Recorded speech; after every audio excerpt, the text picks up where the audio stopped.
एखादा आरोपी जर शरण येत असेल त्यामध्ये खऱ्या अर्थाने तपासामध्ये पूर्ण त्या ठिकाणी तपास पुढे जाणार असेल तर त्यामध्ये हे असे टीकाटिप्पणी करून काही योग्य नाही. काल म्हणाले पकडत नाही. आता शरण आला तर त्याच्यामध्ये त्या ठिकाणी 10 गोष्टी करायला लोक लागतात. तर मला असं वाटतं तपास यंत्रणेवर कुठलंही दडपण तयार होणार नाही. तपासामध्ये काल माननीय मुख्यमंत्री महोदयांनी सांगितलं आहे की या प्रकरणातला कोणी आरोपी, बीडच्या प्रकरणातला कोणी आरोपी ह्या सुटणार नाही.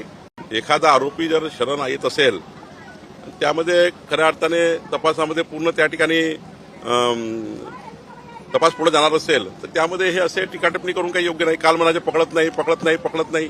आता शरण आला तर त्याच्यामध्ये त्या ठिकाणी 10 गोष्टी करायला लोक लागतात. तर मला असं वाटतं तपास यंत्रणेवर कुठलंही दडपण तयार होणार नाही. तपासामध्ये काल माननीय मुख्यमंत्री महोदयांनी सांगितलं आहे की या प्रकरणातला कोणी आरोपी, बीडच्या प्रकरणातला कोणी आरोपी